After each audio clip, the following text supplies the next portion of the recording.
Let me check. Good morning. Bienvenue à vous. Ma France n'est pas bon, I'll change to English for that, excuse me. I feel very privileged today, and bear with me for the coming 10 minutes when I do my speech, talking about cybersecurity and especially cooperation that's so vitally needed in this space and time.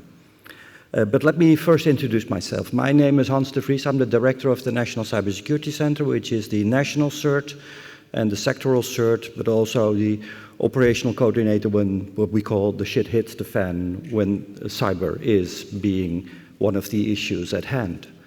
And I've been doing this for the last 8 years, and this will be my final year, so I'm also doing, this is almost my farewell speech, and I'll give you a few of my thoughts and explain how I've seen the change going from a technical perspective to geopolitical as we see it today. But let me go back to the topic today. On today's agenda, we have a few very interesting keynote talks. First, we have a geopolitical balance discussion that we have here on this panel, which is really interesting to look into what is the changes that are happening. And after that, we'll have a meeting with the representative from the armed forces. Very interesting as well. I'll just move it a little bit up. After lunch, we'll have a meeting and a discussion about the intricacies of the Ukraine war. Really, really important to do that, especially this space and time. And if you look what's happening in the East, it's terrible. And sadly, it will not get any better very soon. And the fourth, and that's my favorite topic, it's talking with CISOs, talking about CISO in the CISO world. I talk with them a lot, and we always try to make sure that they're our friends because they need to implement everything that we do. As we said, we are in a different time frame now. We're with different worlds, and cooperation is something that really is needed from now on. It's not a word. It's a practice. It's that you need to do every day, every minute of the day.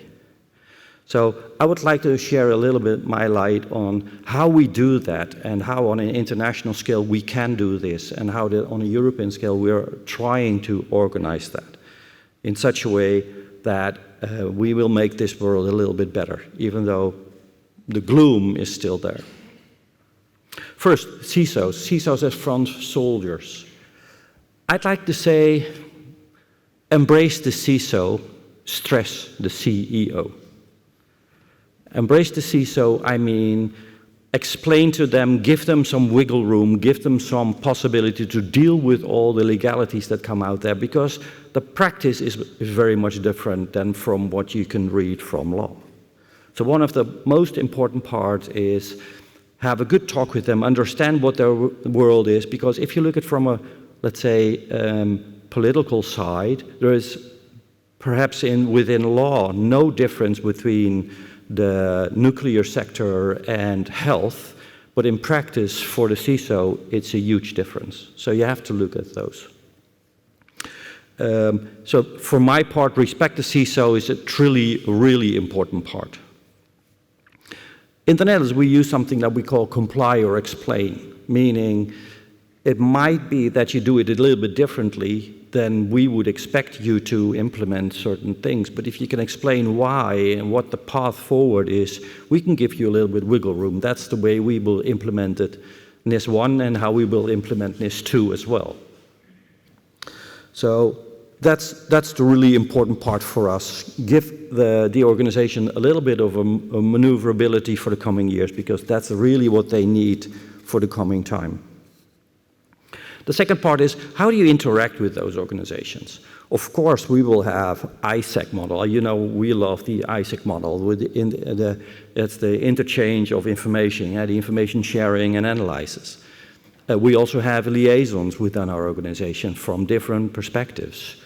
But we need to make a bolder step, a bigger step. We have to make it really move forward.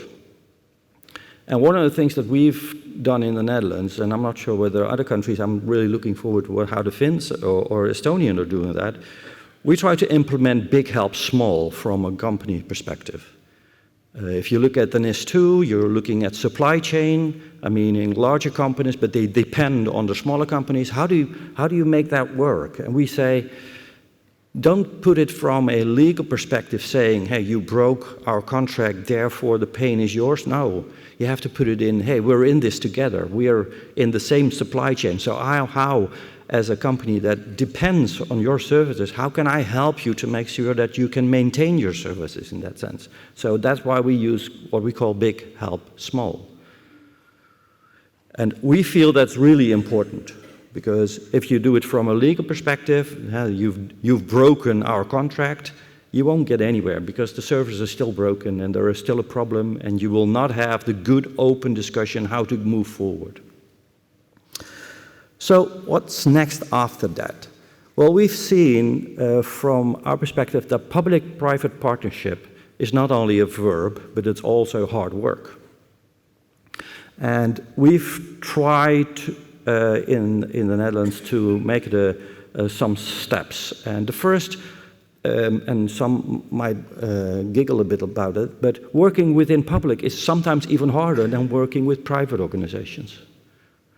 So we've set up within our Netherlands, we call it a KIC, a Cyber Info Intel Cell, meaning that the intelligence community, the police, national police, and our CERT community, we work together as one in one physical room with all their IT systems, and we talk about what we see. So what I say is, one sees something of glass, the other one sees something round, and the third sees something brown, but the three of us are looking at a cup of tea. And you need that information together to get a better grip of what is actually happening. And you have to do that on a daily basis. That's what we do, kick. And the process needed a kick as well, so that the verb was helpful. The second part that we're working currently on is moving that towards public-private partnership, meaning that we will extend that working together also with public, not only public partners, but also private partners at the same time. So we invite them to join our ecology of working together and doing research together on that. We've done quite some research on ransomware together with the public and the private sector, and at the results of that, we had a lot of prosecution, new type of research because of all the data that came together, and we understood what was happening on the bedside. It was really helpful. And one of the things that is not really known is that the moment you take up the phone to a bad actor as a service person who wants to help you pay your ransom note, you get a lady, and the lady is the same with different actors, and her name is Melissa. We've recorded her voice, and on different occasions we could still hear the same voice and the same person. It was really interesting to see that. So our project that we were dealing with ransomware is, of course, called Melissa. That's the way we move forward, and we've done quite some research, and together with Europol and the FBI and others, we've put definitely several dents in that process. The only way that was possible was working together with the public and the private sector at the same time in an open, fashionable manner, and dealing with constant sharing of the sometimes anonymous data, because out of privacy, sometimes you have to block things, but in the end, the cooperation is happening on a daily basis. And we think that's really, really helpful.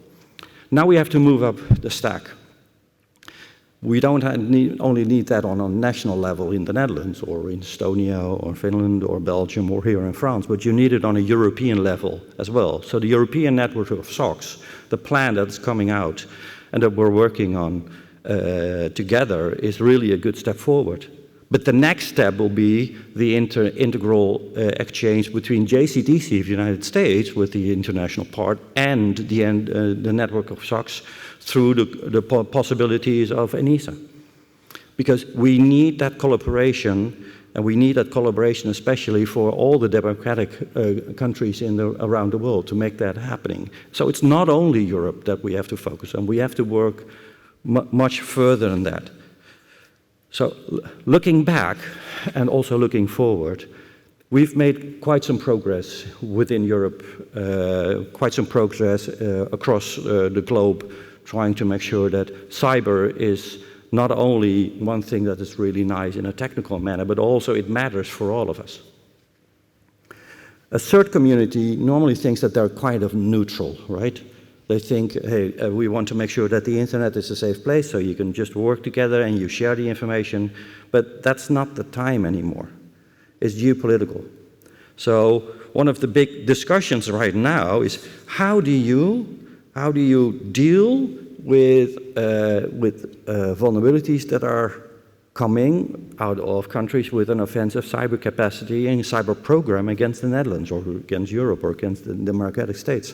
How do you deal with that? Well, sometimes you really have to interact with those organizations because they might want to do good, and sometimes you really have to be careful. We had a discussion about that yesterday, but we shouldn't be ignorant and saying that it's easy to do so, and we should also not say that it's impossible. There are always ways to talk about and how to deal with the difficult parts of that. So the sharing vulnerabilities with some of our vendors in countries who have an offensive cyber program is definitely one of the things that we have to talk about here in the coming years. Also, what happens with work phones that with apps on it which you don't know what kind of data is collected. We try to, at the moment, go from blacklisting to whitelisting. So one of the discussions within the Dutch government is, can we make it in such a way that we can control or at least follow what's happening on the work phone, because the data matters. Some sectors are inherently international. Look at the financial sector. So there is definitely need of cooperation there. But other sectors, like the water management system, is really local. So you have to have different perspectives from the third community, but also from the policy department, how to interact with those. Because if you really understand the nuclear sector and you're really, because they care about OT, and that's definitely a different thing than if you look at from municipalities. They care about the privacy perspectives and sharing of general data. What we need is a comprehensive approach together with all of us. That's what we have to work for.